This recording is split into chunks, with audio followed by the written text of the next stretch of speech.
Stand over there. Now? Yeah, you can stand. I'll tell you when. And do I walk around or do I just stay in one place? Better you can stand in one place. Okay, in the middle. Right. Yeah, just a little off center. I'm going to tell them.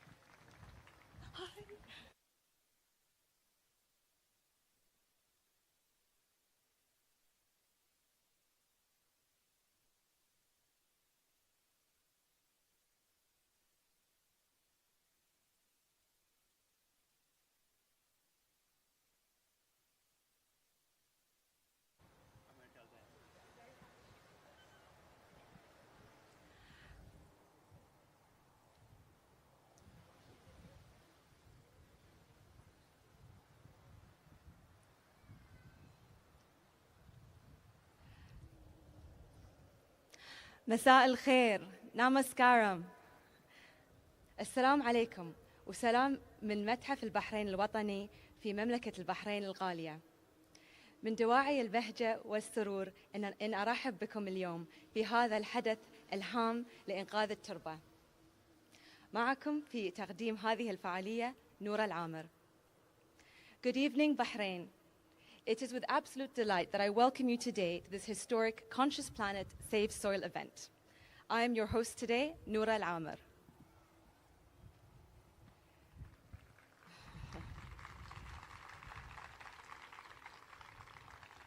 ضيفنا اليوم سادغورو مؤسس الوعي العالمي Conscious Planet لإنقاذ التربة Save Soil.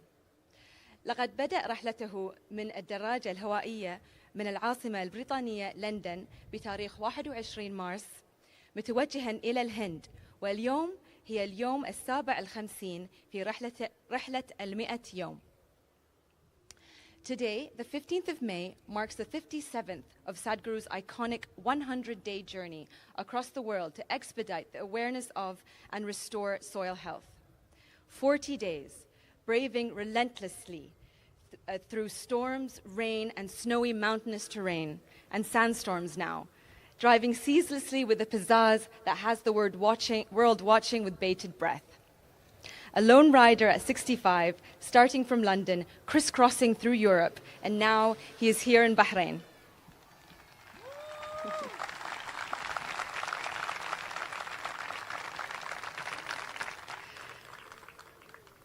طبعاً بسبب الحداد الرسمي على وفاة المغفور له بإذن الله الشيخ خليفة بن زايد آل نهيان رئيس دولة الإمارات العربية الشقيقة، تم إلقاء العروض الفنية التي كانت مقررة. In light of the passing of Sheikh Khalifa bin Zayed Al Nahyan, President of the United Arab Emirates, we have omitted the song and dance portions of this event. نود أن نشارك بعض اللحظات التي مرت بها حملة إنقاذ التربة مع سادغورو. We'd like to share some moments that the Save Soil movement with Sadhguru has experienced so far.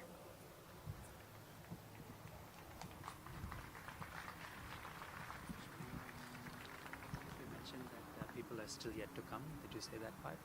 Okay. Okay, anyway. You can just... Not yet.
Now that all the guests have arrived, we can officially commence the event.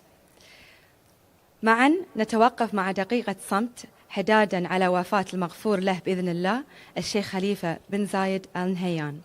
Please join us in observing a minute of silence as we come together out of respect and solidarity for the passing of Sheikh Zayed bin Khalifa, Sheikh Khalifa bin Zayed Al Nahyan.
مساء الخير.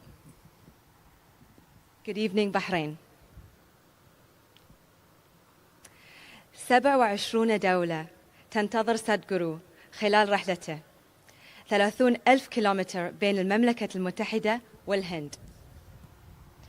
برمنغهام، لندن، أمستردام، برلين، براغ، فيينا، ليوبليانا، فينيس، Paris, Brussels, Cologne, Sofia, Bucharest, Istanbul, Tbilisi, Baku, Azerbaijan, Tel Aviv, Abidjan, Amman, Riyadh, and all these cities have hosted Save Soil events so far.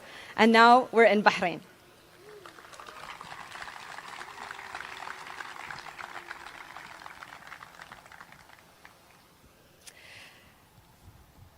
We're in Bahrain to spread a message today, a message of environmental awareness. Save soil is necessary to maintain life on our planet.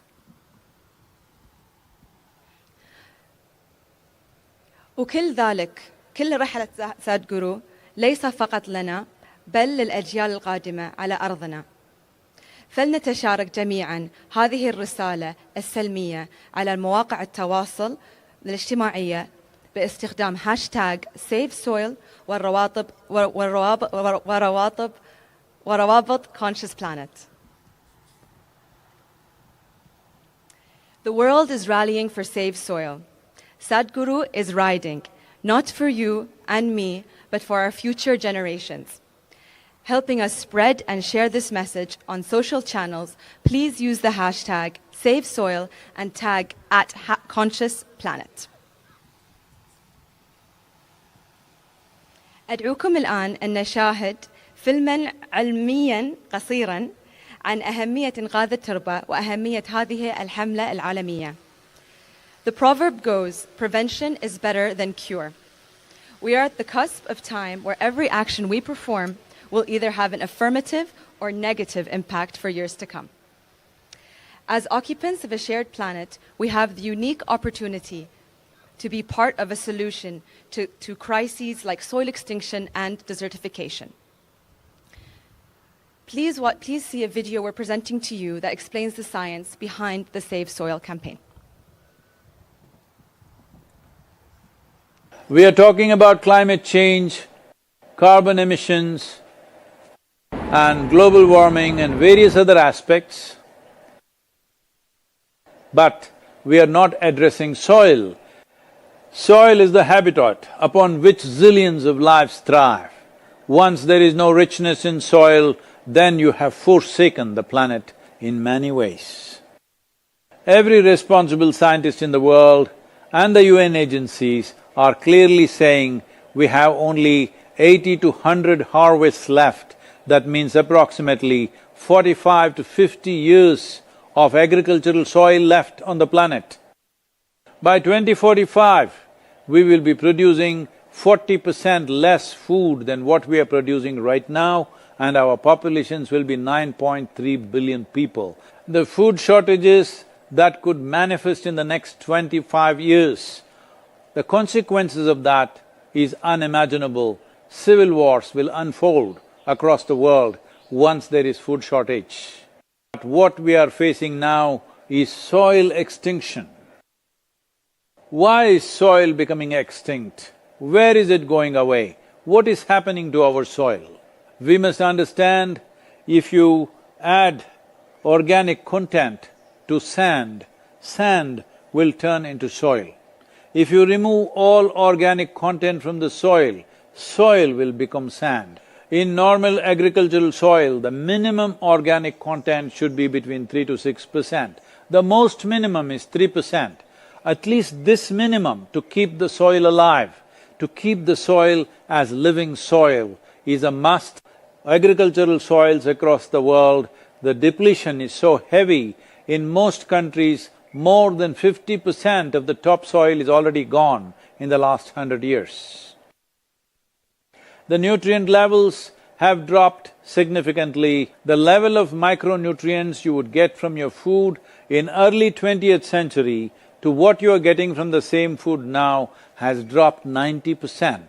If you ate one orange in 1920s, what you got from it, now in 2020, if you have to get the same, you will have to eat 8 oranges. This is what we have done to our food. Soil is the biggest ecosystem on the planet, and so few people know anything about it.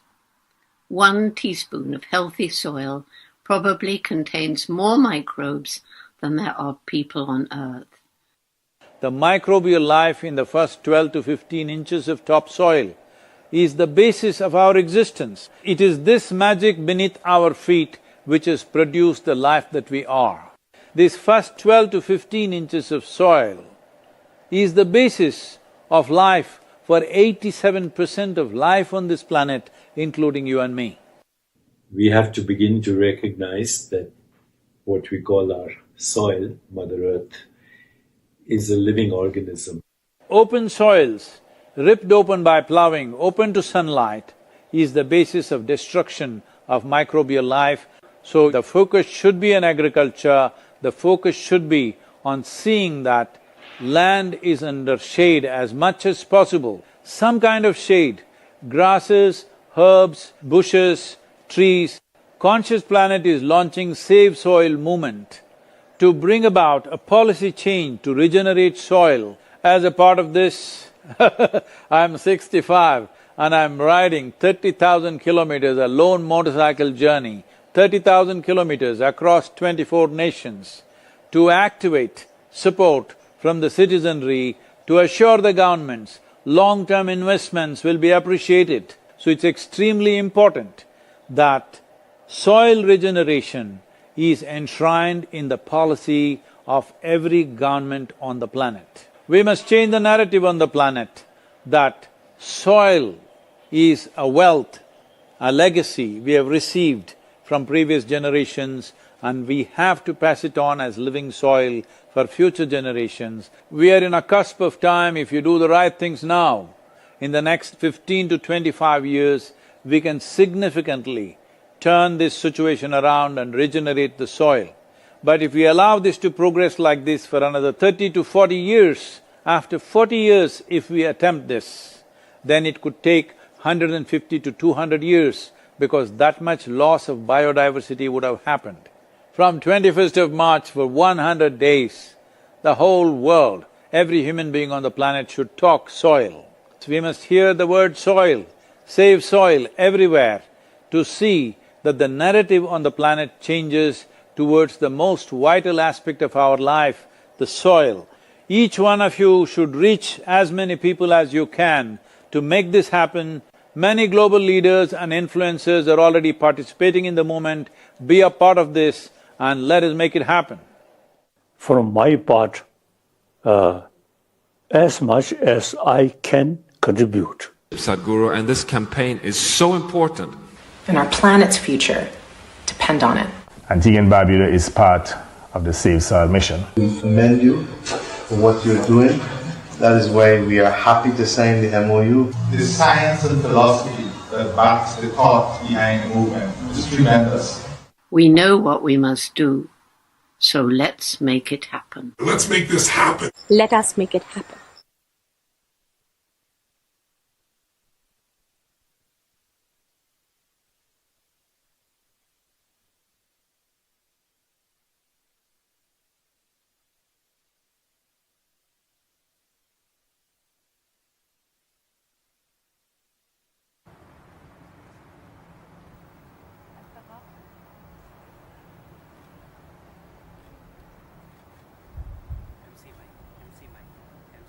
الثقافة في البحرين تهتم بالتربة والأرض وتحاول عبر نشاطها باحترام كوكبنا.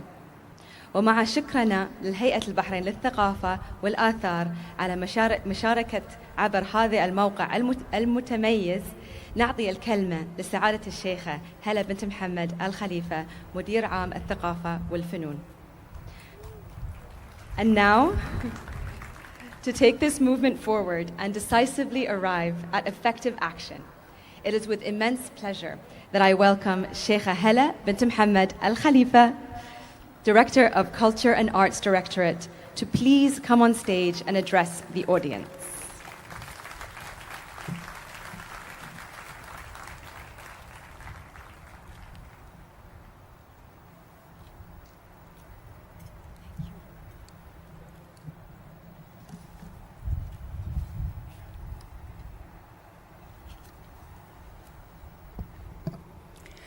أصحاب السعادة، حضورنا الكريم، مساء الخير.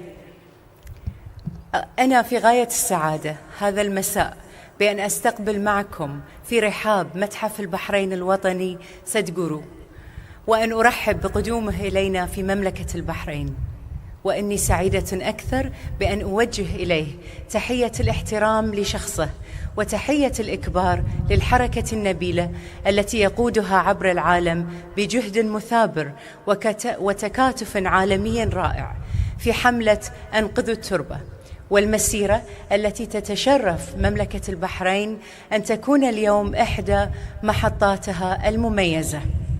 ومن موقع المسؤولية الرسمية في قطاع الثقافة يمكنني التأكيد بثقة أننا في مملكة البحرين وبهدى من حضرة صاحب الجلالة الملك حمد بن عيسى آل خليفة حفظه الله ورعاه، وولي عهده الأمين الأمير سلمان بن حمد آل خليفة حفظه الله ورعاه، ننطلق من الإيمان العميق بحق الإنسان في بيئة طبيعية سليمة، وبحق الأجيال القادمة في تربة تمنحهم فرصاً فعلية لاستمرار الحياة على هذا الكوكب.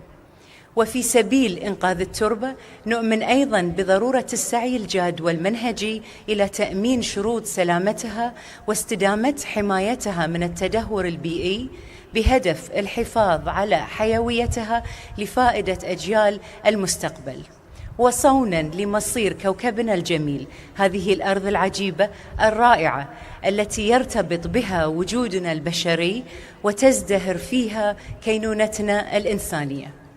ومن هذا المكان المميز الذي يحتضن لقاءنا هذا المساء يمكنني القول أن متحف البحرين الوطني، هذا المعلم الثقافي الغني الذي نفتخر به، هو بمختلف محتوياته الثرية خير من يحكي قصة بلادي عبر كل ما اختزنته وحفظته تربة البحرين على مر الحقب والعصور منذ حضارة دلمن وما قبلها وحتى يومنا هذا.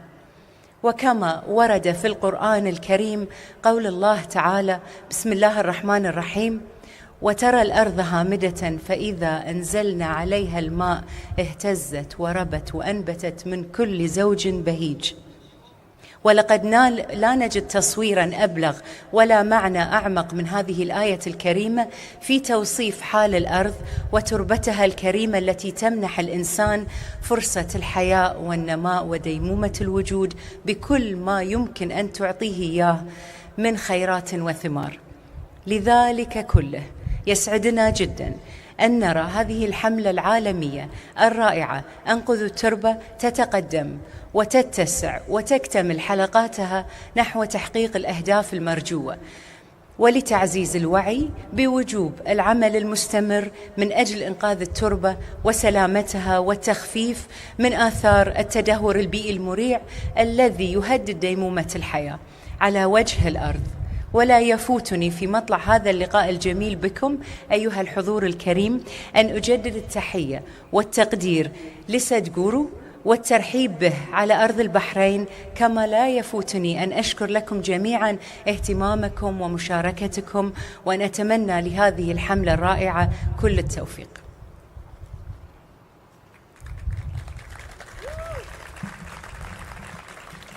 Excellencies, ladies and gentlemen, dear guests, good evening. It's a great honor and pleasure to welcome Sadhguru to the Kingdom of Bahrain. His extraordinary work, his dedication, his passion for Save Soil campaign raises a very important topic that we all have to be very aware of. Humanity needs to join forces supporting the well-being of our next generations on our beautiful planet, and to ensure a responsible act is implemented to protect our soil, allowing it to thrive and to be healthy. From this remarkable landmark, the Bahrain's National Museum, that has an abundance of objects and artifacts from our land, objects that tell our story and the magical layers of history that passed on it. And in reference to the Holy Quran, here's a significant verse reflecting the importance of soil. Bismillah ar-Rahman ar-Rahim. And you see the earth barren, but when we send down upon it rain, it quivers and swells and grows of every beautiful kind. Finally, it is an absolute honor to take part in welcoming Sadhguru. I'm confident that his message will touch people from various walks of life, and I hope we can all make a positive change in supporting this campaign. Special thanks to His Excellency the Ambassador of India for all his support, to the wonderful team of Sadhguru, to the volunteers, to the team at the Bahrain Authority for Cultural Antiquities for their hard work, their time and dedication to make this event possible. Thank you very much for listening. Thank you.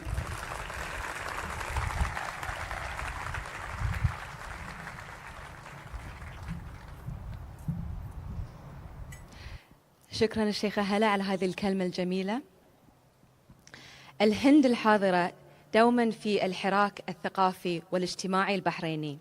لها الكلمة عبر سعادة السفير الهندي، فليتفضل.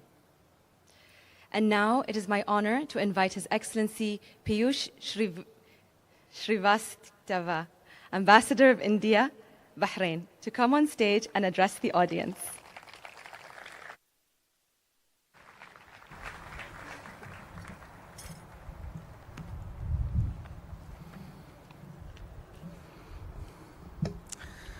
Thank you, Honorable Sadhguru Ji, Your Excellency Sheikha Hala bint Mohammad Al Khalifa, Director of Bahrain Authority for Culture and Antiquities, Excellencies, distinguished guests, dear members of India community, friends from media, ladies and gentlemen, Namaskar, Assalamu Alaikum, good evening to all of you.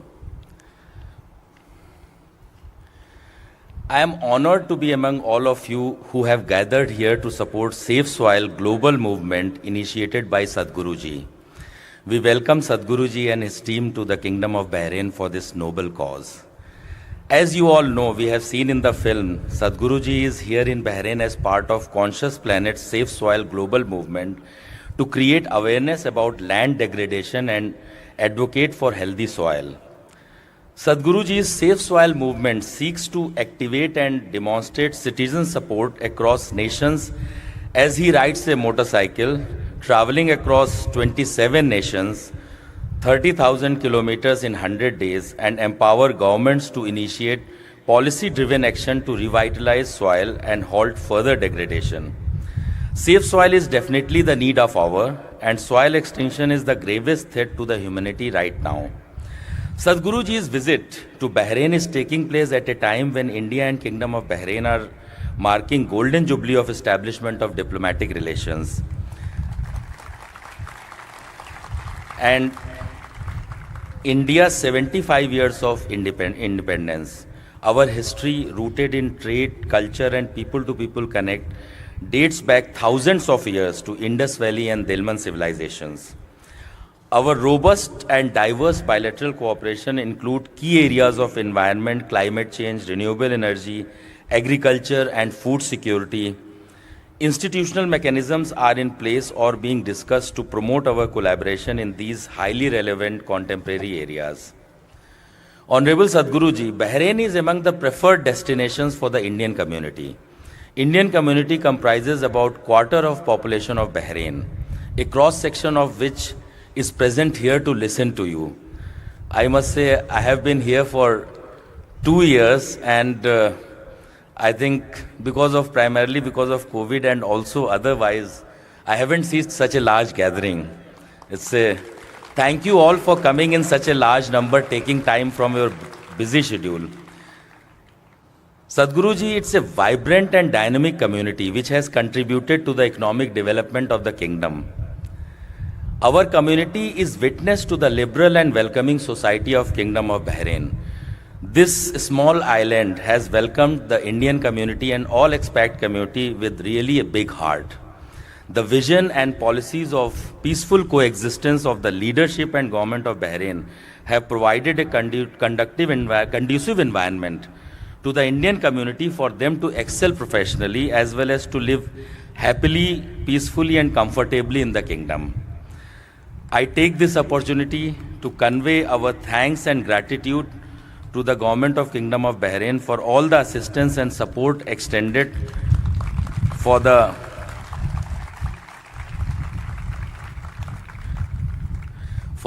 welfare of the Indian community in Bahrain, particularly the difficult times of COVID-19 pandemic, and more recently for the visit of Sadhguruji to Bahrain, without which this was not possible. In particular, BACA, led by Her Excellency Sheikha Mai, Her Excellency Sheikha Hala, Supreme Council of Environment, other authorities, as well as all the volunteers of Isha Foundation and my team at the embassy.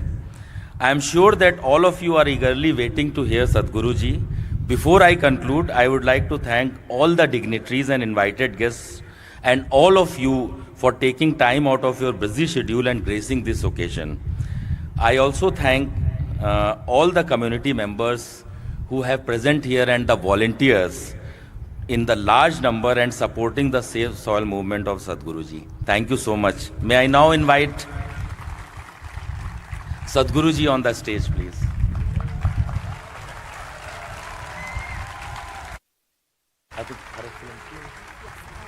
Her Excellency Sheikha Hala. Yeah.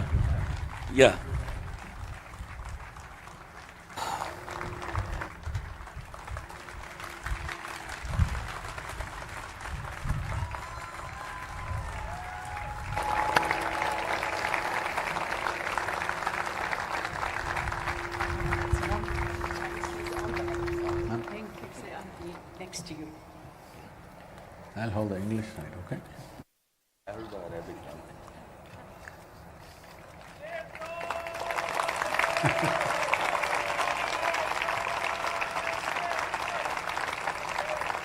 If you can just turn around. Thank you very much. If you can just turn around, they want to take the I think one photo this with the crowd.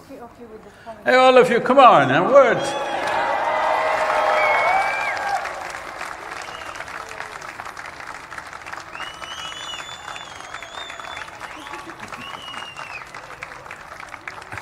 Thank you.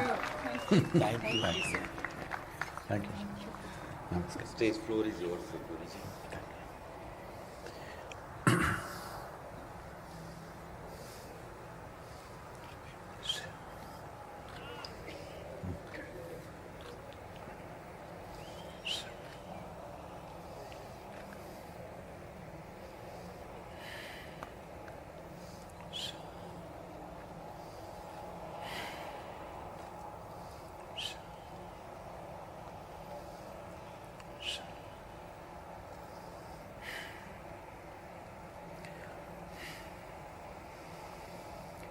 Kala na janati tava jananam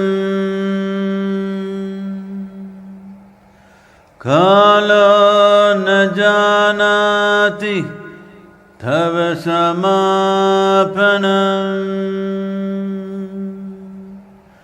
Drushto maya tava mahakaraha Yogeshwara Kala Kala Yogeshwara Kala Kala.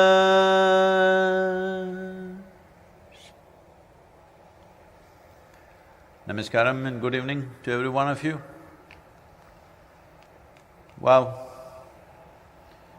on this day, over 2,500 years ago, a man, a seeker named Gautama, who was desperate to know the truth of his existence, had put in 8 years of severe austerities which had weakened his body. He was literally on his last legs of fasting and hurting his body in so many ways. He came near a river which is called Niranjana. Unfortunately, that river doesn't exist anymore. We have killed many rivers in Indian subcontinent, this is one of them. So it was just a little, over 15–20 inches of water flowing. And he tried to cross it, just knee-deep water. But halfway through, he did not have the strength to continue. So he held on to a branch that had fallen there. And we do not know how long he held on. People say it was a very long time. But in his weakness, he might have even a few minutes might have felt like a long time. But he had no strength to take the next step. At the same time, he was not the kind to give it up. So he held on for supposed to be a very long time. And then he realized, what am I doing? What am I doing with myself? To know the nature of who I am, why am I walking all over the place, doing all kinds of difficult things and torturing myself in so many ways, when all I have to do is turn inward? That gave him the strength to take the next few steps, and then he went and sat under the now very famous tree called the Bodhi tree. This was on this day, the full moon is on, today is Buddha Purnami. It's wonderful we are together here on this day. So he sat there, literally last few ounces of strength of his life left within him, sat under this tree. This tree has become very famous now, more famous than him, unfortunately. So he sat there, made up his mind, either I must know the truth of my existence or I will pass this way, I will not get up till I know it. He just sat down with that determination. That day became the blessed day where Gautama became a Buddha. What does becoming a Buddha mean? The word Buddha is not his name. There were many Buddhas before him, there are many after him, there still are many.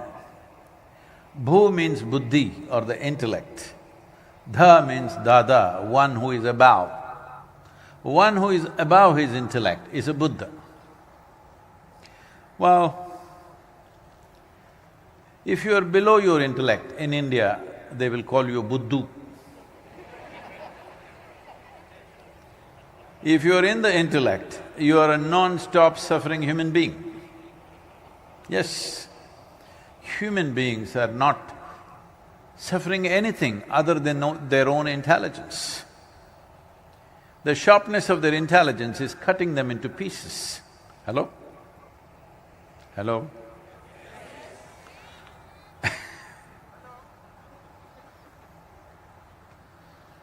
No, I'm saying hello thinking you are asleep, I'm not. The only thing that's torturing a human being is their own intelligence. If you had the brain of an earthworm, you would be very peaceful and also eco-friendly. Now with this intelligence, everything seems to be a problem. Whatever you give to a human being, they make a problem out of it. This phenomena of human intelligence, unfortunately, has been more a source of trouble than well-being for most human beings, because every aspect of their life they suffer in many, many ways, not because there is something wrong with their life, simply because they do not know how to manage the complexity of their intelligence, the sophisticated intelligence that's been endowed upon you. Why has it become like this? Buddha means one who is above. If you are above your intellect, if you are above your thought and emotional process or your psychological process, would you know any suffering, I'm asking? Hello? The only two kinds of suffering that you know are physical suffering, mental suffering. Do you know any other kind of suffering? No. Even physical is not a suffering, physical is just pain.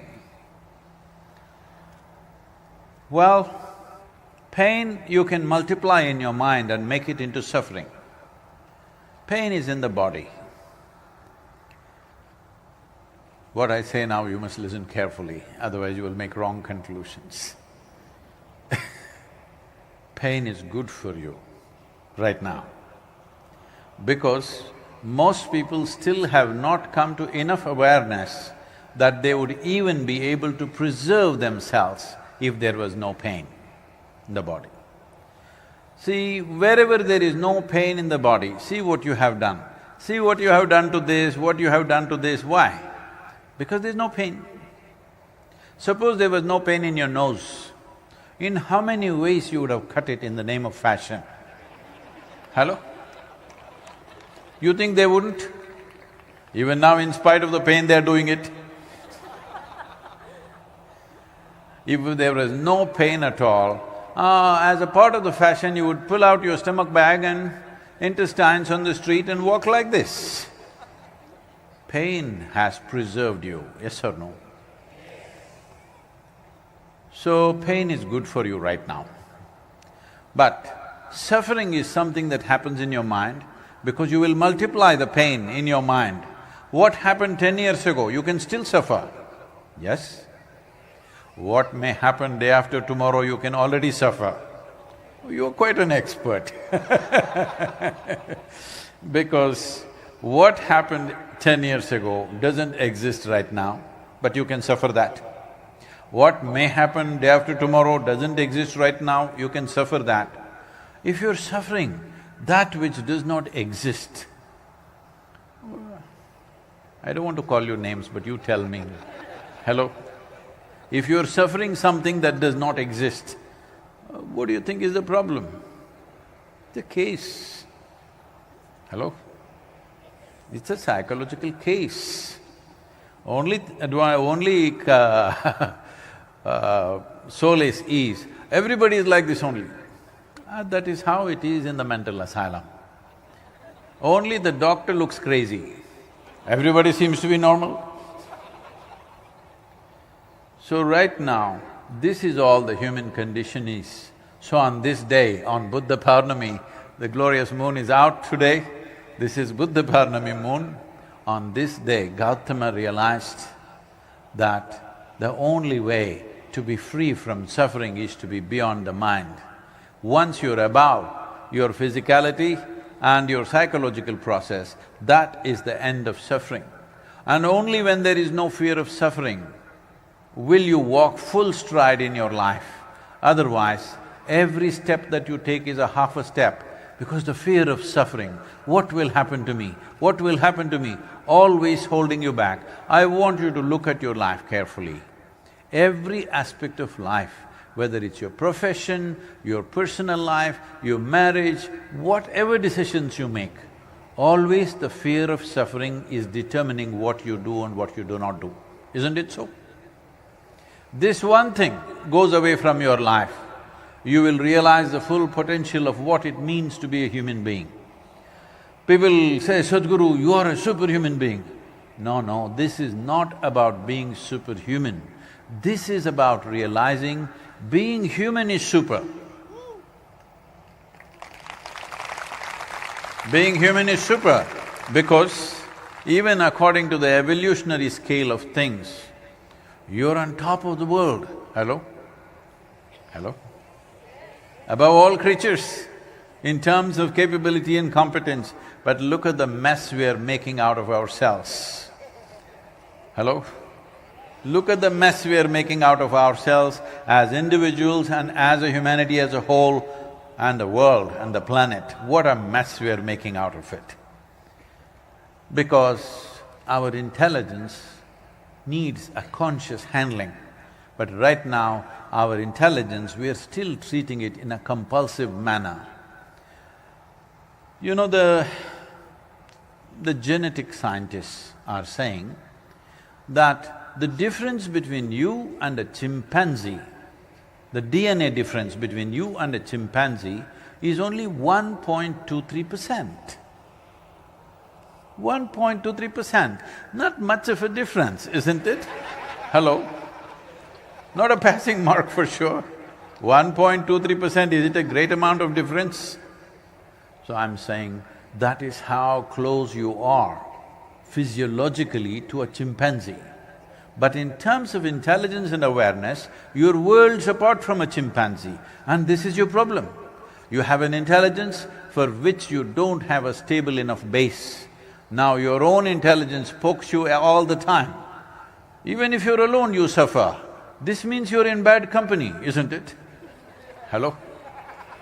If you are with me and you're suffering, you can blame it on me. But if you're alone and you're suffering, obviously you're in bad company. If you do not fix that one company, well, you will always live in suffering and fear of suffering. When there is suffering, it is on. When it is not, when you get a respite, there is a fear of suffering all the time. This is why Gautama became very important in the world. He gave methods as to how to be above the activity of our mind. The entire yogic system is just about this, how to be what you are and how to keep what you have gathered. When I say what you have gathered, I'm going to ask you a few questions, will you answer or will you… Hello, all of you, I'm asking all of you there. Yep.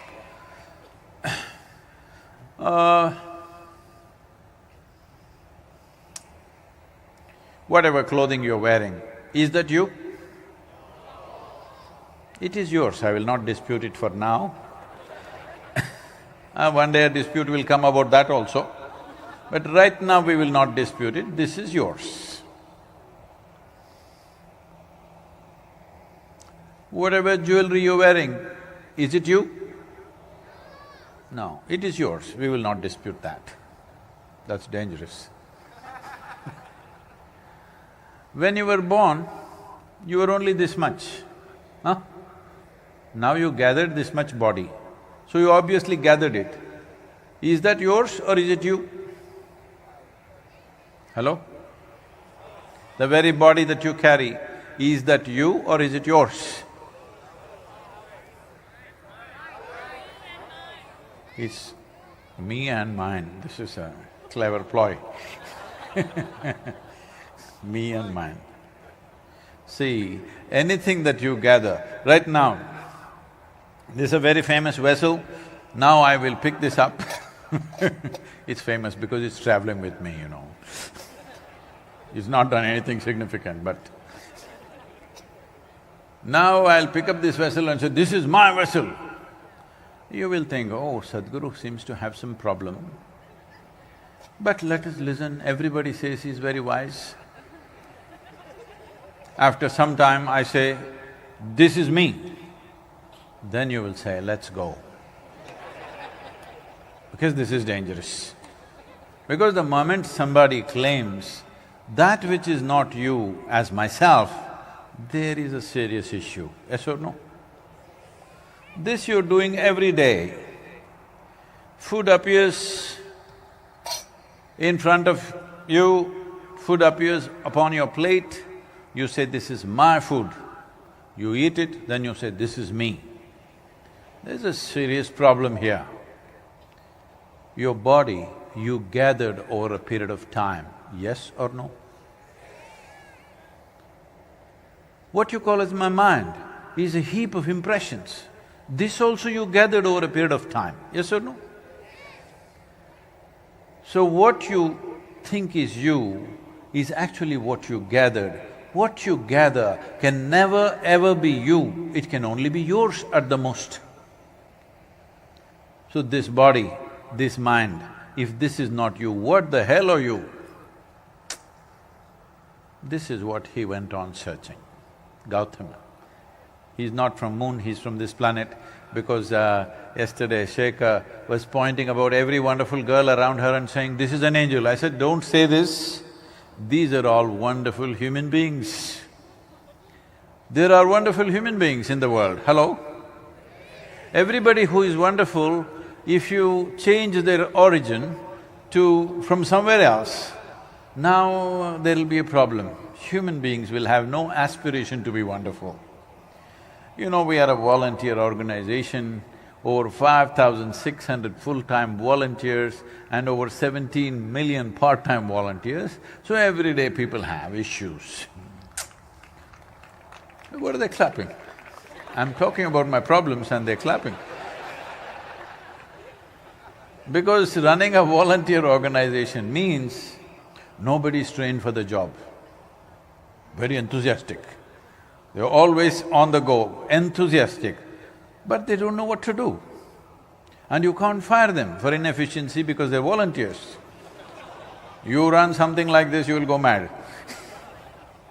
So here things will be happening, you know, we are like 7 days of the week, 365 days, nearly 18-20 hours a day, every day. So a lot of things happening. So somebody will come up almost every other day and say, Sadhguru, I can't work with this person. Oh, she's horrible, I can't do this, that guy is like that, this guy is like this, I can't work with them. Then I tell them, see, this is the kind of horrible people that exist on this planet. Like this one, like that one, like that one, like that one. These are all the horrible people we have. But if you see that what you're doing is very significant, you have to work with these horrible people. But if you want to work with perfect people, you must go to heaven and today. Hello? Because the problem is not about whether somebody is wonderful or not, the problem is just about, can you get the best out of people around you? Huh? Hello? For this, to get the best out of everybody around you, first and foremost thing is, can you get the best out of yourself, first of all? I want to set a standard for you, will you be okay? Hello? Should we set a low standard for you or a very high standard for you? See, high means a lot of climbing, difficult. High means places where you have not been. I don't want to torture your life like that. Let us talk about what you're capable of. I'm saying, look back on your life and see, look at one situation or a day or a moment where you were really wonderful, you were very exuberant, joyful, loving, wonderful you were. Just look at that situation. So you're capable of being like that. Make that the baseline of your life, that you don't come below that. Hello? There were other moments when maybe you were a little nasty and horrible to somebody or to yourself, leave those things. Whatever was the most wonderful moment in your life, where you were wonderful, not the situation, make that the standard to be, because you're capable of that, hello? I'm not asking you to do anything that you're not capable of. You're capable of being like that, Sustainability is the only problem. Hello? It's all about sustainability. You are capable of being joyful, you're capable of being loving, you're capable of being wonderful, but it's intermittent, it fires once in a way. It must fire every moment of your life. Hello? Because in your life, if you do not do what you cannot do, there is no problem. But if you do not do what you can do, you're a disaster. Yes or no? What you can do must happen, isn't it? What you cannot do, it's okay. What we cannot do will not happen, it's all right. I'm not asking you to do the impossible. What you're capable of must happen.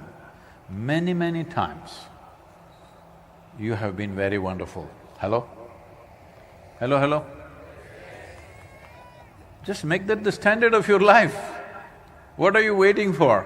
Because as you're sitting here, I don't know, you came and sat here at 7:30 or 8 o'clock? 8 o'clock. 6 o'clock, don't tell me. Okay, we will count from 8 o'clock because I came at 8 o'clock. Since I came here, both you and me are 1 hour closer to our graves. Hello? Yes, we are. Because what is ticking away is not the clock, what is ticking away is your life. If you are conscious of this, if you are conscious that your time, your life is running away like this. See, in southern India, when somebody dies, we don't say he died. We'll say kalamaitangal. This means his time got over. Perfect, isn't it? Actually, time got over, what else? All that happened is time got over, isn't it? And time gets over for all of us. If you do little inner engineering, we'll teach you how to kick the can a little bit, but still you will die. Yes, it's very important that you should know this. We can teach you how to postpone it a little bit. There is no technique to avoid it. You know this, all of you? No, I just want to check, am I talking to mortal human beings or immortals? Because there is nothing to do with immortals, they're hopeless cases. Once they become immortal, they are absolutely hopeless because you can't talk to them. Hello? Did I hear that Alexander came to Bahrain, is it? Okay. Can I tell you some story about him? Are there any fans of Alexander so that I don't say something that upsets you? You're a fan of Alexander? The Great? Okay.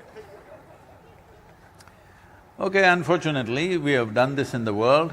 We have labeled certain people as great simply because they were conquerors. I don't know personally how many he killed, but people claim personally he could have killed over 15 to 20,000 people, that is with his own sword. Overall, his armies killed nearly 1.5 million people in those days when populations were way below what it is today. Killing 1 million people in those days. In strange lands, you go and simply kill people and say, I've done it, and go to the next land and kill people and say, this is it. Once you make such people great, and your children read in the books that killing is the greatest thing I can do, you have set a wrong direction for the world itself, isn't it? Hello? Because all of you must think about this, because today we are in this phase of… we call this entertainment. You watch any movie, if there is an issue between you and me, as human beings have issues, it's okay. Hello? We have disputes and issues.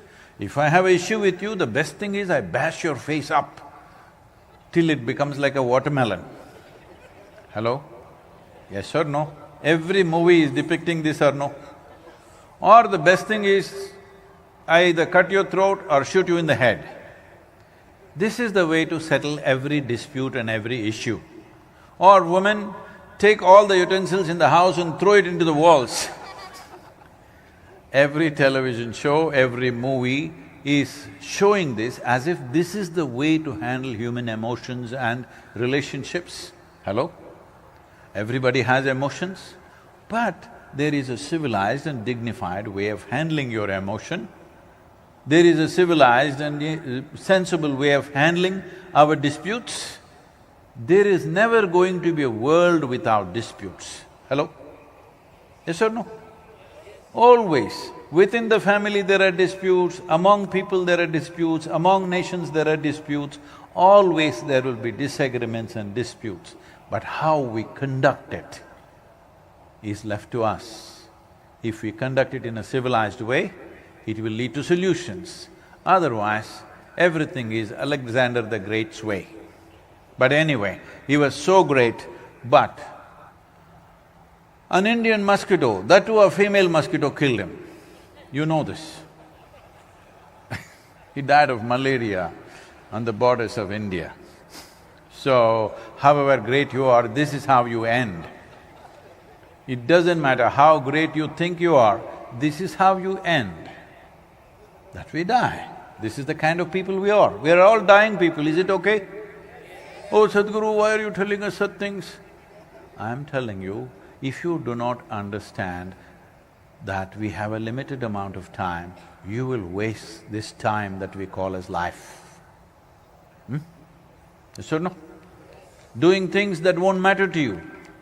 If you know there is a very limited amount of time, you will do things that really matter to you. And that's important, that in your life you're doing something that genuinely matters to you. Otherwise, you will do all kinds of silly things that don't matter to you. And anyway, I'm just telling you, revealing a secret to you, at the end of your life, there is no container service. No, those of you who have converted your homes into warehouses, I'm just telling you, there is no container service. You come with nothing and go back with nothing, and it's great. At least that's an eco-friendly thing. At least if you have not done anything significant, at least you put this body back into the earth, which is a wonderful thing to do. But unfortunately, that also people are disputing today. Right now, about 2 months ago, somebody started an enterprise in United States where when you die, whenever that is, I bless you with a long life, but when you die, if you pay them $1.7 million right now, they will take your body and leave it in the space. Because there is no oxygen and there is no microbial life there, your body will not rot, it'll be the same way. And your body will float forever and ever out there, till somebody picks it up. We don't know. It's a vast space out there. You want to do this? I'm taking the bookings, $1.7 million. I'm saying, if we don't have any sense in our living, at least in death, we must put this back into the earth because that's where we took it from. Hello? At least this is one eco-friendly thing that everybody can do to enrich the soil. Is that the only thing you'll do? Huh? Is that the only thing you'll do? No. So why this soil became an issue?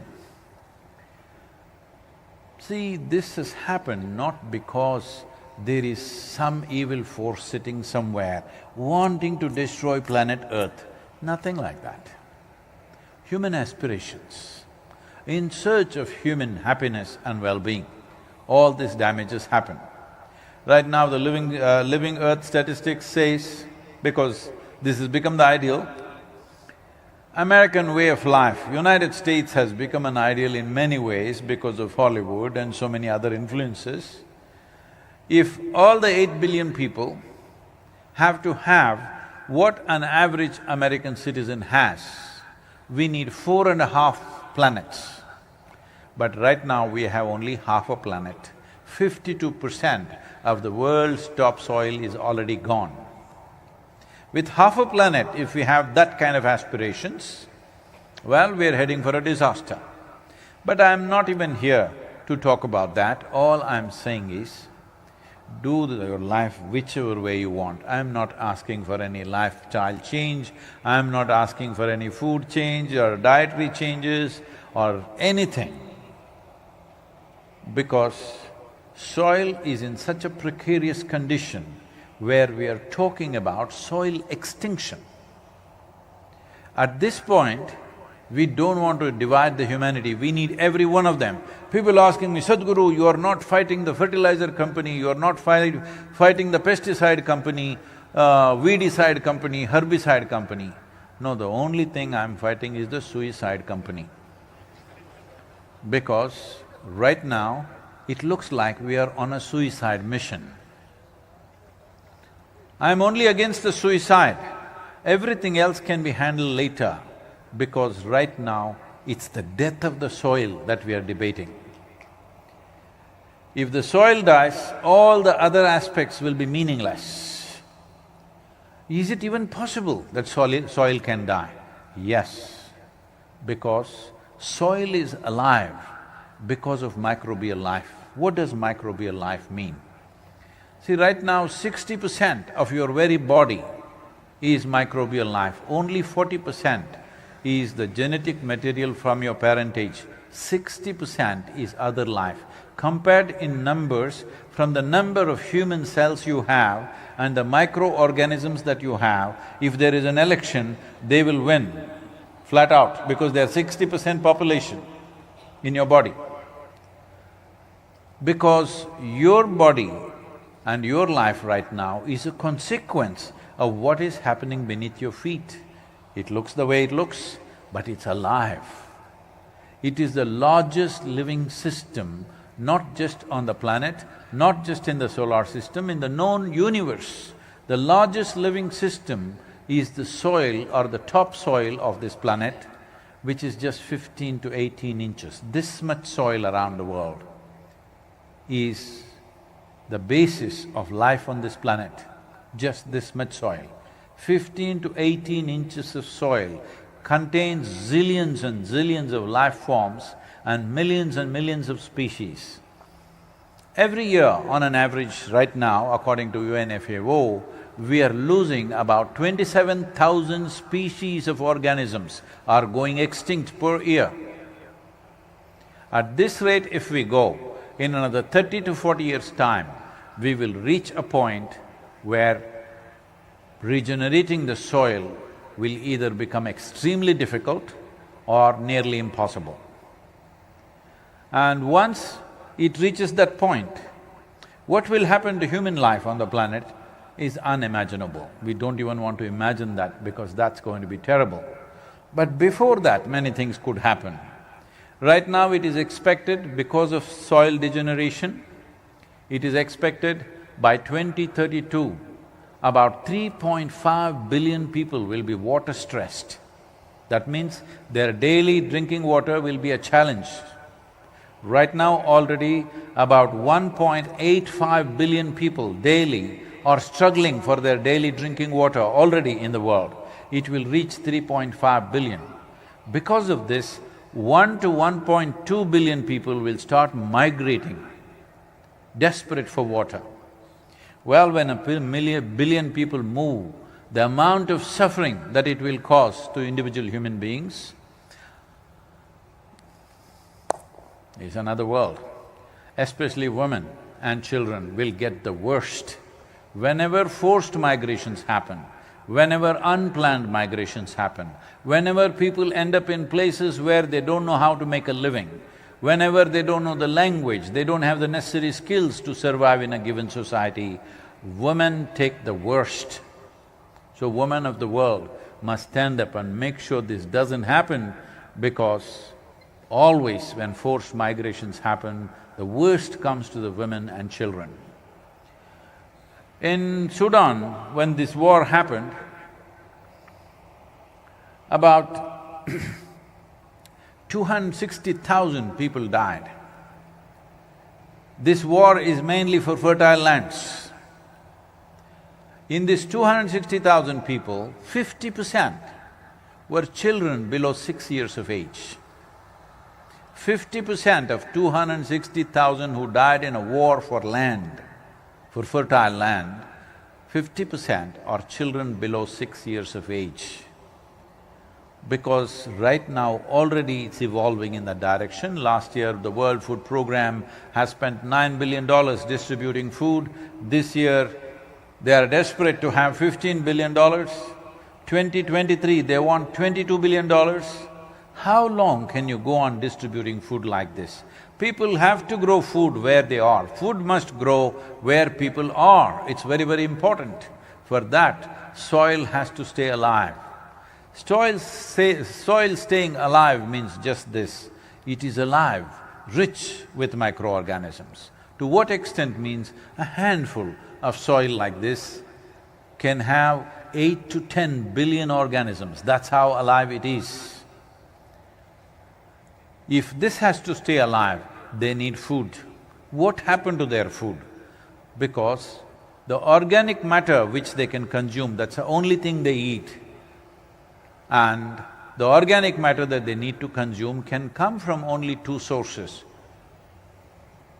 plant life and animal life. There is simply no other organic content anywhere in the known universe. There is no organic content anywhere. I'm stressing on this because a whole lot of people think they can print organic matter on their 3D printer. Unfortunately, we've gotten into such states of mind that people think we will print the food. Whatever nonsense you want to do, you still need organic content. Shall I tell you a story? You're getting very serious. It's a serious matter, but it's very important that we stay level-headed and handle this joyfully, because this is our love for life. This is not a protest, this is not an agitation, this is not out of anger or resentment against somebody. This is out of our love for the life that we are and the life that's around us and the life that should be on this planet beyond us.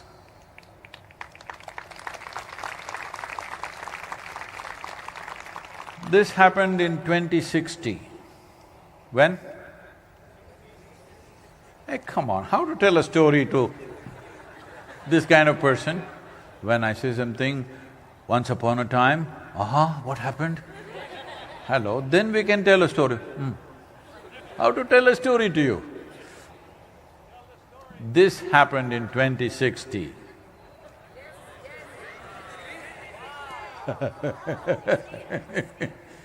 So a few scientists sought an appointment with God and they got it. Appropriate sounds must come.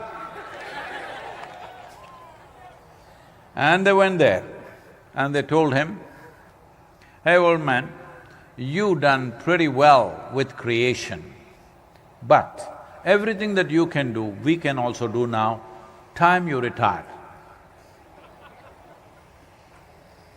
God said, "Oh, is that so? What is it that you can do?"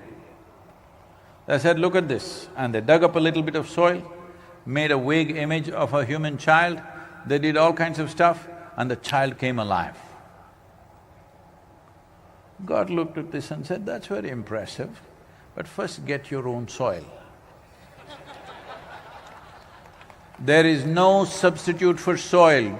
Whatever circus you do, there is no substitute for soil. We come from it, we live off it and we go back to it. There is simply no substitute for soil.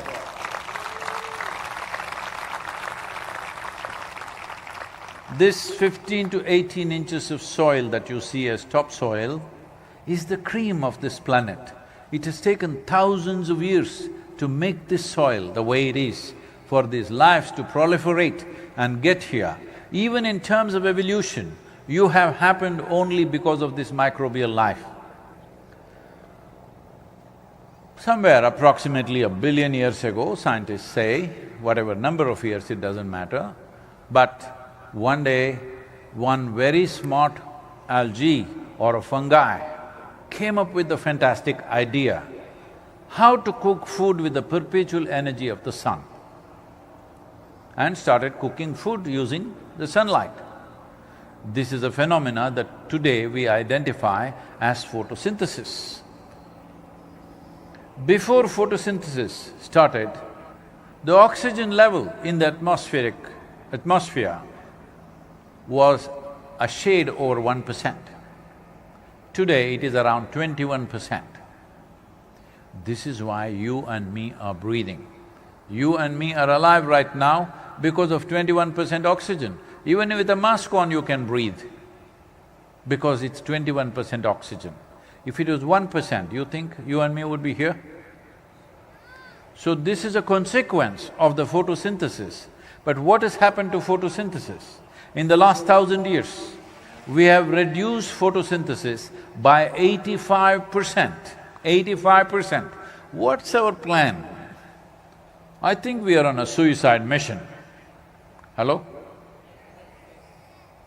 So it is not about this side, that side, it's suicide that we need to avoid.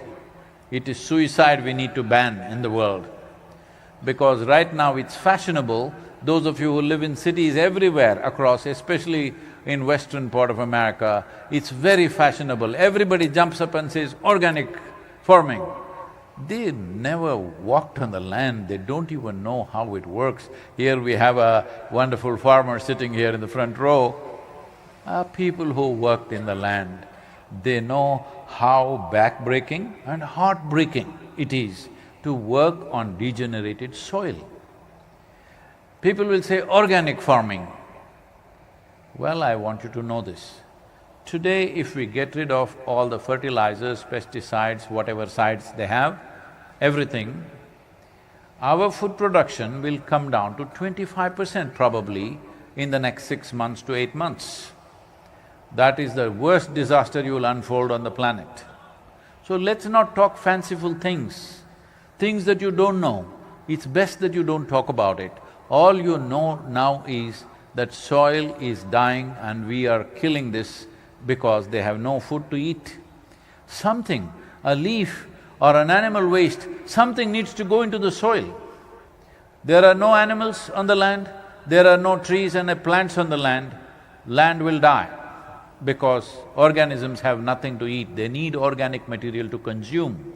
So when we talk about achieving 3 to 6% organic content in the soil, we are just talking about giving a starvation diet for the microorganisms.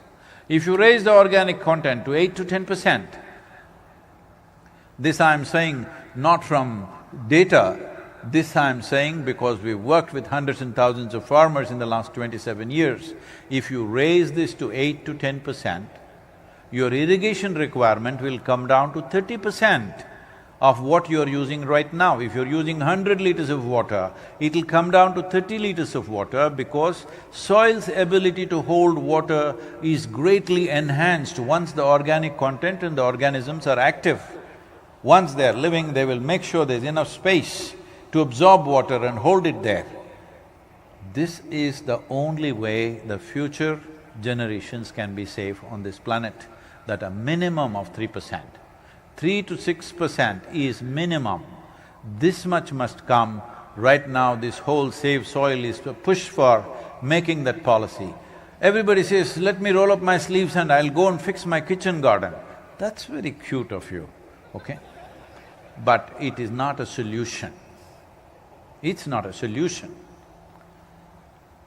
Solution will happen only when there is a policy in the world, because 54% of the earth's land is seriously farmed right now. Another 18 to 20% is partially farmed. So totally 71% of the earth's land is plowed. 4.2% of the earth's land is paved because they're urban regions or urban areas. So totally 76% of the world's land has no photosynthesis. The croplands have photosynthesis for 2 to 4 months in a year, rest of the time they don't have. Urban lands, of course, you can plant a few trees, but you cannot replace all the buildings with trees, that's not a practical solution. Urban lands, you can leave it, you can make it little greener and make it more pleasant, that's about it. But it is the agricultural land which needs to be attended to. It is fashionable right now, I'm sure many of you here also, but it's very fashionable in the world to talk about, let's fix the rainforest. You don't have to fix the rainforest. If you stay out of it, it will stay great. Yes. Let's fix the oceans. This also the same thing. If you reduce the footprint upon the ocean, it'll be fixed. You don't have to do anything about it. 1 year, I'm saying, just 1 year, if human beings don't go out fishing in the ocean, everything will bounce back in a volume that you cannot even imagine. So nature is capable of this, but agricultural land is that piece of geography where every day a human hand is tending to it. And that land is a disaster. Where human beings daily, men and women are working on this land, that land is dying because there is no organic content. Just do one thing. You just look at any satellite images or whatever of agricultural lands across the world. Is there one plant or one animal anywhere? How do you expect it to stay alive? When you plow the land today with machines, 12 to 14 inches deep plowing is happening, and leave it open to the sun. This is murder of the soil. This is literally murdering the soil. Murdering the soil means the unfortunate reality is in the last 2.5 years, as I'm talking to various agricultural ministries, I realize 85% of the nations still address their soil as an inert material, that they can add a chemical, take out a chemical and fix it. It is the largest living system in the universe, and we refer to it as a resource. I'm saying all of us have fed upon our mother's breast. Do we ever call her a resource, or is she the source of our life? Huh? Are our mothers resource for us, or are they the source of our life? So it is the same, because the soil is the mother of our mothers. Without this, there is no life, and we think we are scientific. If there is no sense, all science will work against us, unfortunately. Hello? If the basic life sense is not there, science and technology will become the worst enemies of humanity because they will work against us. You can take technology and kill yourself, or you can take technology and make something. It all depends whose hands, isn't it? It all depends in whose hands it is. So this is an important moment in our life, because we are at that cusp of time that if we act now, as a generation, if we act now and make the necessary policy changes, in the next 10 to 15 years, we can make a significant turnaround. But if we allow this to go for another 30 to 40 years, then it will not be possible to turn this around. This is why you are important, because you are this generation of people, and never before any generation had the empowerment that you have. That here, sitting right here, or sitting in your homes or in your offices, you can reach the entire world. Never before was it possible. We are talking about Gautama the Buddha, a gentle being like that, as great as he was, when he spoke, hardly 10 people could hear it. Yes or no? Today, you can sit at home and speak to the entire world if you are committed and willing. All I'm asking is, are you willing? If you're willing, this many people, nearly 6,000 people sitting here, if you make up your mind, you know that you have a smart friend in your pocket, hello? Huh? Smarter than you? Must be, because unless somebody is smarter than you don't refer to them as smart, isn't it? All right, you have this very smart friend in your pocket. This is a powerhouse. If you use this right, just these people… See, right now, they are telling me the metrics. Since 21st of March, since I started this journey in London, or little before that in Caribbean, nearly a little over 2 billion people could have spoken about the soil aspect. Before that, 4 months ago, the word soil was not heard of. When I started in London, a journalist came to interview me and said, Sadhguru, why are you taking soil? You think the world will respond? It's a most unromantic thing, it's not like you, take up something, save the sky. Soil, why? Well, since then, over 2 billion people have spoken, but that's not enough. I need 3.5 to 4 billion people to speak so that we can compel every nation in the world to make the necessary policy. Just all of you here, 6,000 people, if you make up your mind, you can do that 2 billion. What is it? Your hands will stay busy like this or will you get like this? Hello? Use the skills that you have, use the knowledge that you have, use the technologies that you have and make this happen, because if we don't do this now, in another 20 to 25 years, we will be a very regretful generation. I don't want you to go there, nor do I want to go there, nor do we want our children to go there. Hello? This is our moment. As a generation, what we do. Is sleep a crime? Sleep. Is it a crime? No. But if you sleep through your life, you will become a disaster. And disaster is always worse than a crime. Hello? So let's not sleep through this. I am not asking you to go and fix all the soil on the planet. I am just asking you to raise the voice and keep it up, and I'm giving you a serious discount, 55% discount. When I started in London, I was telling everybody 100 days. Now I'm saying 45 days, 55% discount, you can't say no to me. Hello? Hello? Are you on? Can I treat you as an earth buddy? That means minimum 15 to 20 minutes a day you spend every day consciously spreading the message, not about me, about the soil.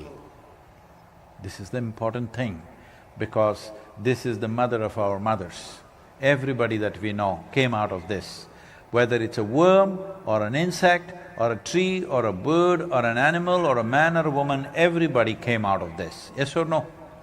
If we destroy this, we are destroying life on the planet, and this is a crucial moment in our life. Right now, nearly 72, 73 nations have already expressed their intent to make soil policies, which is significant. And I just addressed COP15 in Abidjan in Côte d'Ivoire in Africa, and there has been a very positive receptivity out there. 197 nations, including European Union, CARICOM and Commonwealth nations, all of them were represented. If they are also pushing it from UN agencies, but without the people giving a mandate, most nations cannot take those decisions, because most nations in the world today are democratic. What democracy means is, you give them a mandate only for 4 years or 5 years in some nations. So you elect somebody for 4 years and you expect them to do something which will bear results after 15 years? Hello? Unless people give a mandate. Because I must tell you this, there are two facts that you must know.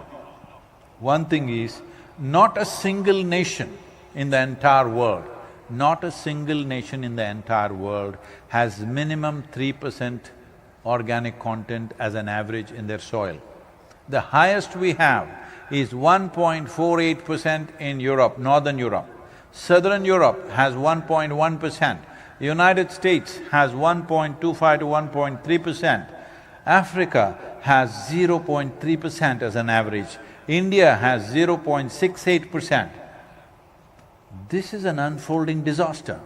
Not a single nation has minimum 3% organic content. So this has to be made into an incentive-driven policy. Every farmer who gets his field into 3% organic content, he must be given a certain incentive, a financial incentive, because we have reached a place where farming is not something that nobody wants to do. We are going there. In India, 63% of India's population is in farming right now. When we did a certain survey, we found out not even 2% of the farmers in the country want their children to become farmers. Why? Everybody wants to pile up into a city because it is heartbreaking. It is not lucrative to be doing farming. Unless we make it this way in the world, a farmer will earn, if not more, at least as much as an engineer or a doctor or a lawyer or whatever other professions which drive people to cities. If we don't do this, the food security of the world will suffer immensely. I'm asking, taking India as an example, in 25 years' time, if only 2% of these people are going into farming, you think you can manage to feed the population? This is true with the entire world. The same is true with the entire world. In some places it may look stark, in some places migrations are already leaving lands empty and walking away. If food was growing on the land, would anybody drag their families through unknown terrain and take them somewhere else? Do you believe that? If the soil was rich and it was possible for them to grow food on their lands, will they take their women and children and drag them through all kinds of places? Nobody will do that. So this migration is a serious issue and the root is soil degeneration. And another important fact you should know is, not in a single nation around the world has ever 60% of the population and stood up and expressed their concern for long-term well-being of the nation or the future of their children. Can you believe this? Not in a single nation. They will talk in tea parties and dinner parties like it's some kind of an entertainment. Ecology and environment has become the biggest entertainment in the world because this is what people discuss in dinner parties and tea parties, and of course they don't do anything about it. So a time has come where 60%, at least 60% of the adult population should stand up and raise their voice and keep it raised. 55% discount for you. 45 days, will you keep the pitch up? If you do this, making the policies happen at the government levels, we are working in various different ways. We will see how this will happen in the next 24 months after this is over. We are working on this to see this should happen. Is this my planet? Let me hear that, huh? This is our planet. This is our planet. We have found 1,000 ways to divide human beings. Oh, in terms of nationality, race, religion, gender, caste, creed, name it, in every possible way, how you and me can confront each other, how you and me can get into conflict, we have found thousands of ways to do this. When, especially now, where the way we are empowered with technology, we have enough power. If we want, we can blow this planet to pieces. We have that kind of power. When we have this, it's extremely important we find some common ground, a common denominator. If you do not understand what is the all-unifying cosmic consciousness, at least you understand all of us come from the same soil, eat of the same soil. When we die, we go back to the same soil, unless you pay $1.7 million to me right now. Hello? You know, can I tell you a story? Shall I tell you a nice story or share my problems with you? Huh?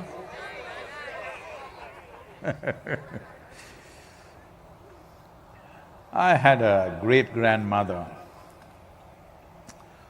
who died at 113, 113 years of age, because she just refused to die. And she had a laughter. If she laughed, the whole street will shake, like that she will laugh. Can any of the ladies laugh like that today? Okay. Those days in the society, women were not supposed to laugh loudly. What a pity.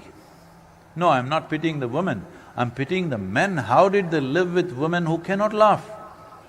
How do you live in a home where there is no laughter, I'm asking.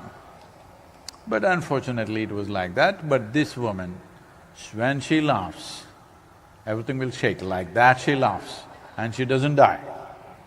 So people said, when I saw her, from my memory, I only know her when she's over 100 years of age. But she was active and alive by herself, and she will do various things. One thing that really kind of impressed upon my mind, one thing is she was a great storyteller. Endless stories. Endless stories means not many. If she starts one story, normally we met her only in the summer vacations, which is 35 to 40 days, we are there in our ancestral home. If she starts a story, the damn thing never ends before the vacation is over. Because the princess will comb her hair like this. As it is going, stories and stories will spill out of this. Before she reaches the end of her hair, our vacation is over. We ask, what is the end, what is the end? No, you come next time. She had the confidence she'll be alive when we come next time. So, I saw her in many ways. One thing that really struck me was, she would live by herself. She built a temple, not with any god, for herself. She sat in the temple, woman. She built a temple and she sits in the temple. So people started gathering around her and she… whatever. People loved her immensely. So when we are all… children are all there in the house, she would come at that time and stay with us. So in the morning, if somebody gives her breakfast, she will go feed the ants, feed the sparrows. There used to be sparrows in the world at that time. And feed the squirrels. More than 50 to 60% of her breakfast would go away like this. And there would be some self-appointed advisors, of course. Even I have some like that. They would be saying, oh, you old woman, you giving away all your food like this, you will die like this. They all died, she did not.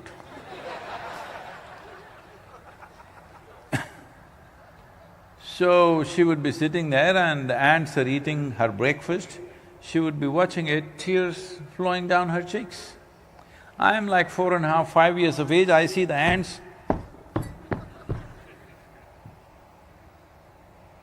She wouldn't stop me, that is the best part. She's feeding the ants, I'm killing them, she won't stop me. Then I ask, what's the problem with you? Why are you so emotional about these ants? My problem is I'm a little boy, they get up all on my legs and probably you've not had an ant bite for a long time. You must try it. Go stand on one of those places, boom, they come up all and they make you burn, So, I asked her, she would say… she would laugh, a hoot of laughter, and say, you will know someday. It took me over 20 years after that. She passed away at 113 because at 111 years of age, she got throat cancer. When she was 14 years of age, she got married. In India at that time, the culture was, an unmarried girl could not chew tobacco. But the day she gets married, she gets the right to chew tobacco. She exercised her rights on the first day. From the age of 14, she chewed tobacco every day. So at the age of 111, she got throat cancer and she refused to be treated. She did not even take painkillers. She was in enormous pain, this was like this, she was in enormous pain. But she just sat there. She couldn't eat anything for months, she just drank something, some rice gruel which was made very light, she would just sip that and simply sit there. She couldn't speak, this whole thing was swollen like this, but she just sat there. At 113, sitting down, she passed away. So, when I looked at this, she feeding these ants and tears would be flowing and she would be so blissed out just watching the ants eating. It took another 20 years. One day I was just sitting… Anybody familiar with Mysore city? Oh. Namoru Mysuru.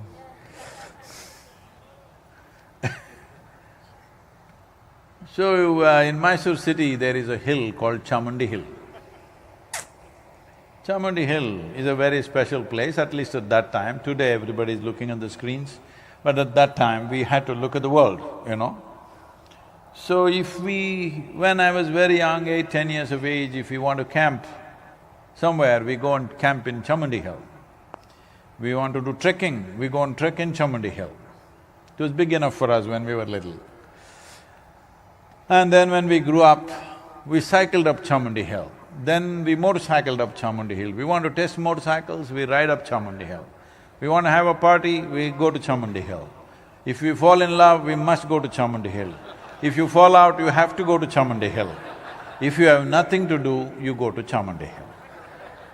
So I was busy with my businesses that I had started. Somewhere in the afternoon, I got an hour-and-a-half break one day. Not even thinking of going there, simply I rode up Chamundi Hill. Because I was so familiar with the hill, I know the hill in and out. So there was one big rock.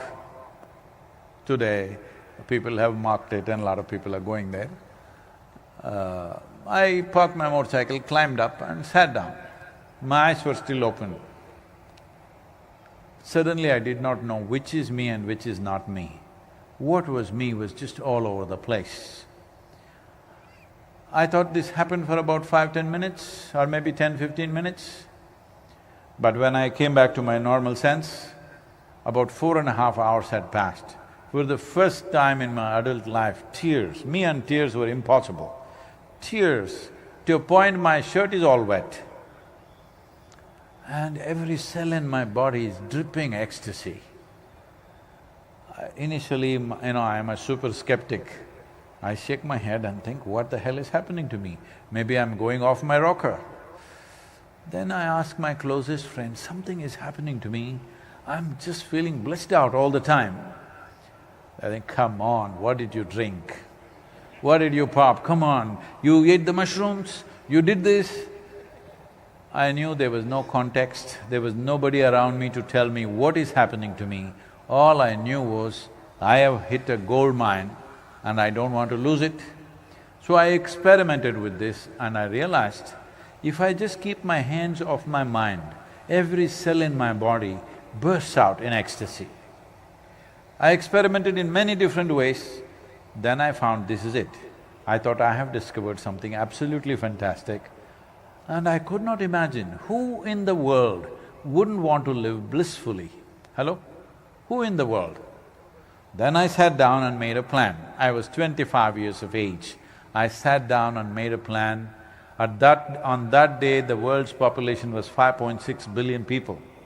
I thought, in 2.5 years' time, I will make these 5.6 billion people really blissful, because who would not want it? See, now it's 40 years. 40 years, look at this.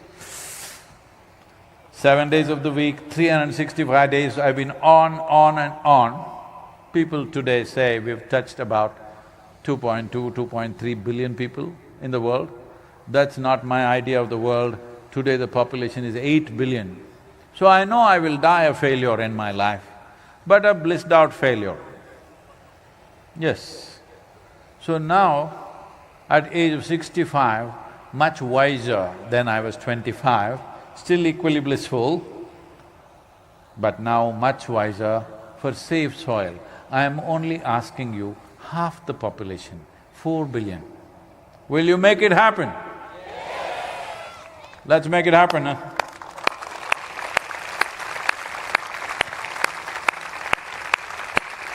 Let's make it happen. In one voice, when I say 1, 2, 3, you say save soil, let us make it happen. 1, 2, 3. Soil, let us make it happen. This is it. Because if people want it, when people want it, it must happen. Hello? The problem is, people have never stood up and said what really matters to them. Always talking about all kinds of nonsense that does not matter. You being a joyful human being, does it matter to you? Please tell me yes or no, otherwise I'll bless you. You being a peaceful human being, does it matter? You being a loving human being, does it matter? The earth that we live on is rich and wonderful, does it matter? We must say a clear yes every day within ourselves and around us, this is important. This is very important. We are shy of saying things that matter to us, lousy things we will talk to each other. Hello? If we get angry, very easily we'll abuse each other. But if we get feel little love, hello? That's what you must speak. Hello? When your heart beats with love, you must speak. If nastiness arises, you must close your eyes and shut your mouth and sit somewhere. Yes or no? Hello? How many times I have to say hello to you in one evening? Huh? But you never asked me what was the story that my grandmother told me. So I will leave it.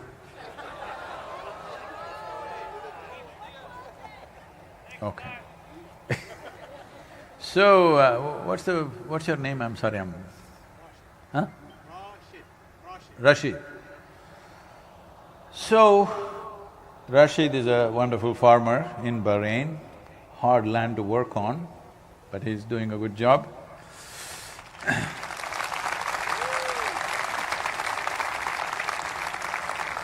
So there was a farmer in India, fertile land.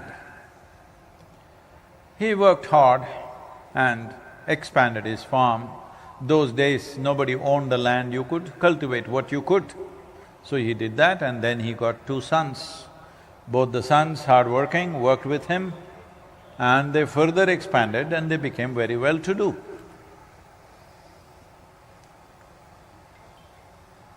So, time passed, time for the father to pass on came. When he was on his deathbed, he told his 2 sons, because those days there was no culture of dividing the land, only dividing the produce. So he said, whatever grows in our land, always, both of you should take 50% each. Never there should be a dispute between the 2 brothers. The brothers agreed. So this continued. One brother got married and he had children, 1, 2, 3, 4, 5 happened. The other brother never got married, he was alone. But the produce from the farm was divided equally 50-50 because that was the father's intent. They kept to that. Now one day, this man, young man, who was not married, who was alone, in his mind, one worm entered. You know, worms sometime enter your mind? Hello? This worm entered and the worm said, see, you're alone and you get 50% of the produce. Your brother has a wife and 5 children and he gets only 50%. Are you not ashamed? So, he felt bad. He tried to tell his brother, please, I don't need 50%, you take some. The other brother was a very proud man, he said, no, our father said, no matter how much we expand, 50% of the produce is for you, 50% for me, it stays that way, we will not change this. So he felt guilty, I'm alone, what will I do with so much? He has a family, but he won't take it. So what he started doing was, in the nights, when everybody was asleep, he would every day take 1 bag of grain, carry it on his back, bent, a heavy bag, and from his grainage store, he would take it and put it in his brother's grainage. But within a few days, the same worm got into the other brother's head. And the worm said, see, you have 5 young boys working for you.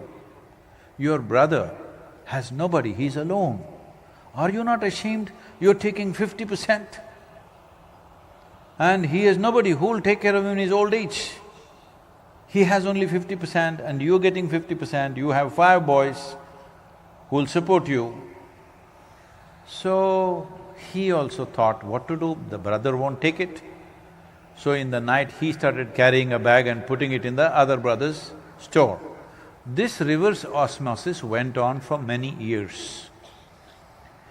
And one day in their old age, they were still carrying that heavy bag, and in the night the 2 brothers faced each other and they saw each other carrying a bag for the first time after many years. And they realized what was happening, but they turned their faces away, went and finished their job and went back to sleep. They were embarrassed of their generosity and they went quietly to sleep. So then these 2 brothers passed away. The townspeople were looking for a place to build a temple. In India, when we want to build a temple, it's not just about the site, it must have the right energy, right feel, right sense of… it must support that purpose. So they looked everywhere, they couldn't settle on anything. Then they decided, this place where in the middle of the night 2 old men were carrying bags of grain, wanting to put it in the other store, and they looked at each other and they felt embarrassed about their own generosity. They said, this is the best place to build a temple. And they built a temple there. It's time we build a temple like that in our minds and hearts, that we are concerned about somebody else more than ourselves, because in this life is greatly enhanced. We are concerned about the life that's after us. See, this is not a philosophy I'm trying to teach you. This is not a morality or an ideology that I'm trying to put into you. This doesn't need any religion or ideology or philosophy. It is intrinsic within you. You want your children to live better than you. Hello? That means somewhere in your heart, you want somebody to live better than you. This can just expand to whoever is sitting next to you. Hello?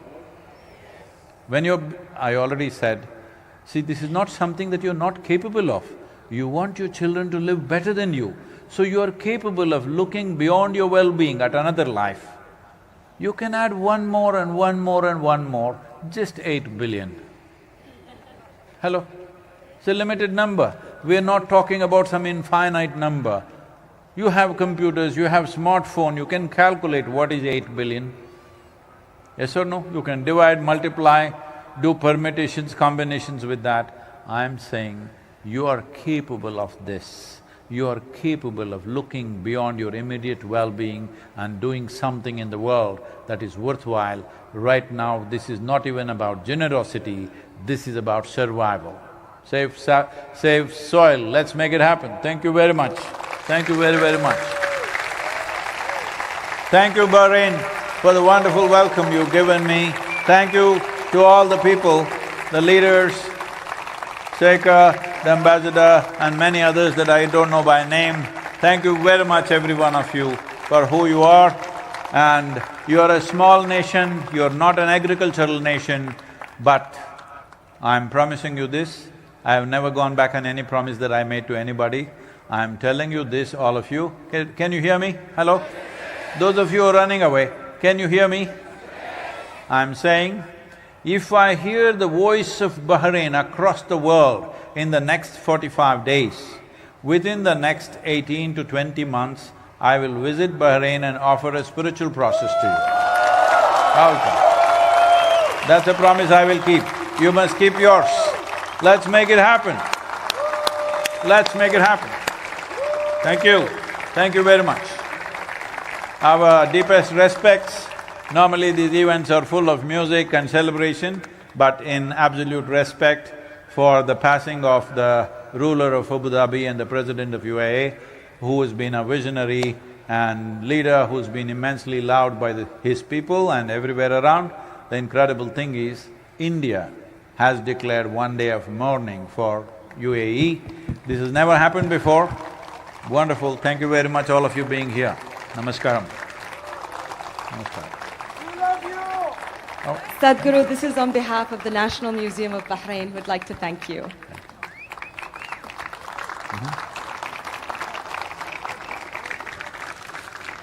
And we would like to invite Sheikha Hala back on stage one more time. Sheikha, tafadhali, for concluding remarks.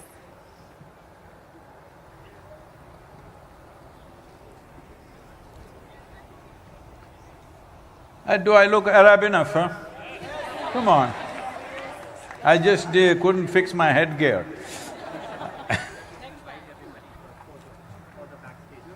Sadhguru, thank you very much. It's an absolute honor and pleasure. Thank you, sir. Thank you.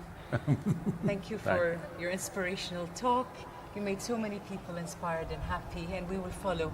I think a lot of people want to come on stage, especially our volunteers, our great team that supported. Please come on stage and join us for a group photo. Hello. Yes. Would you like to sit down? No, I'm okay. We'll do it. So please. Thank you. وداع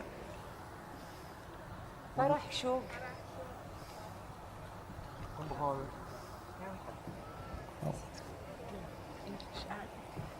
Up to you, Sadhguru. I'm okay. Okay, great.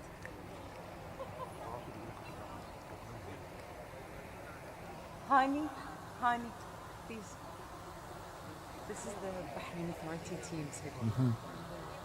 Oh,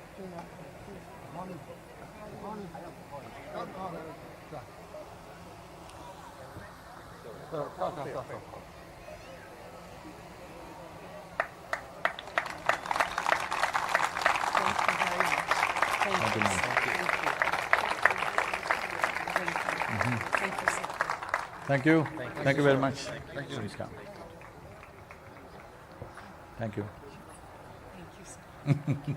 Please, sir. Come, please.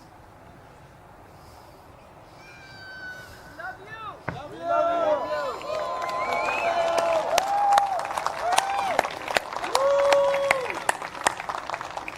45 days.